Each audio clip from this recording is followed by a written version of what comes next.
નમસ્કાર દર્શક મિત્રો, સમાચાર સુપરફાસ્ટમાં તમારું સ્વાગત છે। આજના તાજા અને સૌથી મોટા સમાચાર જાણીએ તેની પહેલા ચેનલને સબસ્ક્રાઇબ કરી લેજો। ઠંડી અને વરસાદની આગાહી। અંબાલાલ પટેલની મોટી આગાહી સામે આવી છે। અંબાલાલ પટેલે કહ્યું કે આજથી અરબી સમુદ્રમાં હવાનું હળવું દબાણ સર્જાશે, ડીપ ડિપ્રેશન સર્જાશે, જેને લઈ 13 ડિસેમ્બરે ઉત્તર ગુજરાતમાં ઠંડીનો ચમકારો જોવા મળશે। અંબાલાલ પટેલે કહ્યું કે અત્યારે નબળા પશ્ચિમી વિક્ષેપના કારણે નથી ઠંડી પડતી, આ સાથે ઠંડી સાથે રાજ્યમાં કમોસમી વરસાદ થવાની પણ સંભાવના વ્યક્ત કરાઈ છે। 22 ડિસેમ્બરથી ઉત્તરીય પર્વતીય પ્રદેશોમાં ભારે હિમવર્ષા થશે, જેને લઈ 28 ડિસેમ્બરથી રાજ્યમાં ઠંડીનો ચમકારો અનુભવાશે। ગૃહ મંત્રાલયે આજે હિમાચલ પ્રદેશ અને ગુજરાત માટે કુદરતી આપદા સામે સહાયની જાહેરાત કરી છે। એમએચ દ્વારા આજે ગુજરાતને 338.24 કરોડની નાણાકીય સહાય મંજૂર કરાઈ છે, જે ચક્રવાત બિપરજોયથી ગુજરાતને થયેલા નુકસાન સામે આપવામાં આવી છે। ગૃહમંત્રી અમિત શાહે અંગે ટ્વીટ કરીને માહિતી આપી કે પ્રધાનમંત્રી માર્ગદર્શન હેઠળ કેન્દ્ર અને રાજ્યએ ચક્રવાત પહેલા અદ્યતન તૈયારીઓ કરી હતી અને કુદરતી આફત દરમિયાન શૂન્ય જાનહાનિ દર હાંસિલ કર્યો હતો। શાળાના સમયમાં ફેરફાર। રાજ્યમાં ઠંડીનું પ્રમાણ વધતા કચ્છમાં મહત્વપૂર્ણ નિર્ણય લેવામાં આવ્યો છે। કચ્છમાં ઠંડીનું પ્રમાણ વધતા શાળાના સમયમાં ફેરફાર કરાયો છે। જિલ્લાની પ્રાથમિક, માધ્યમિક અને સરકારી તેમજ ખાનગી શાળાના સમયમાં ફેરફાર કરાયો છે। જિલ્લાની તમામ શાળામાં 30 મિનિટ મોડી શરૂ કરવાનો નિર્ણય કરાયો છે। ઠંડીને લઈને વિદ્યાર્થીઓને રાહત અપાઈ છે। નવા મુખ્યમંત્રી જાહેર થયા। રાજસ્થાનના નવા મુખ્યમંત્રી તરીકે ભજન લાલ શર્માના નામની જાહેરાત થઈ છે। રાજસ્થાનમાં પણ ભાજપે સૌને ચોંકાવી દીધા છે। ભજન લાલ શર્મા પ્રથમ વખત ધારાસભ્ય બન્યા છે।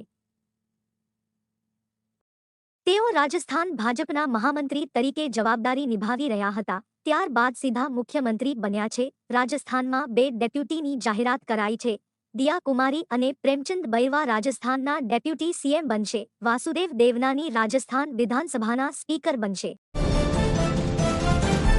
ટેટ અને ટાટ પાસ ઉમેદવારો ફરી આંદોલનના મૂડમાં આવ્યા છે।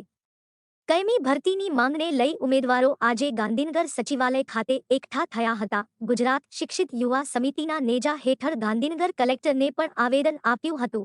2000 જગ્યાઓ પર કાયમી ભરતી કરવાની રજૂઆત કરી હતી। વિવિધ વિષયો જેવા કે પીટી, સંગીત, કોમ્પ્યુટર માટે શિક્ષકોની કાયમી ભરતી થાય તે માટે રજૂઆત કરાઈ હતી।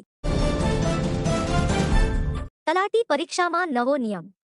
તલાટીની પરીક્ષાની તૈયારી કરી રહેલા રાજ્યના યુવાનો માટે મહત્વના સમાચાર આવ્યા છે। હવેથી જો કોઈ પણ ઉમેદવારે તલાટીની પરીક્ષા આપવી હોય તો તેની માટે નવો નિયમ લાગુ કરવામાં આવ્યો છે। ઉમેદવાર માટે સ્નાતકની પદવી ફરજિયાત કરવામાં આવી છે। ગુજરાત સરકારના પંચાયત વિભાગે નવો નિયમ બહાર પાડ્યો છે। અગાઉના નિયમ મુજબ ઉમેદવાર ધોરણ 12 પાસ હોય તો પણ તલાટી માટે અરજી કરી શકતા હતા। ચૂંટણી પહેલા ભાજપની બેઠક।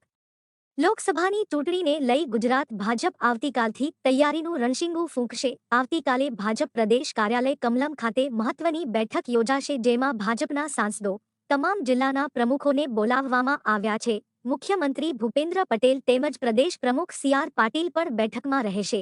બેઠકમાં ભાજપને વધુ મજબૂત બનાવવા તેમજ આગામી લોકસભાની ચૂંટણીને લઈ ચર્ચા થઈ શકે છે। ખેડૂતોને મોટી સહાય મળશે। તાર ફેન્સિંગથી ભૂંડ, નીલગાય સહિતના જાનવરોથી પાકને બચાવી શકાશે। ખેતરના રક્ષણ માટે રાજ્ય સરકાર દ્વારા નિર્ણય લેવાયો છે।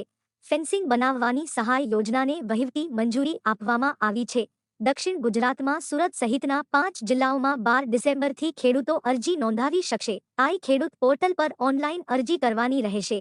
તેમાં રાજ્ય સરકાર દ્વારા આ યોજના અંતર્ગત 350 કરોડની જોગવાઈ કરવામાં આવી છે। આ યોજનામાં મહત્તમ 2 હેક્ટર માટે નવી તારની વાડ બનાવવામાં આવશે, તેમજ રનિંગ મીટર દીઠ 200 રૂપિયા અથવા ખરેખર થનાર ખર્ચના 50% પૈકી જે ઓછું હોય તે મુજબ સહાય આપવામાં આવશે।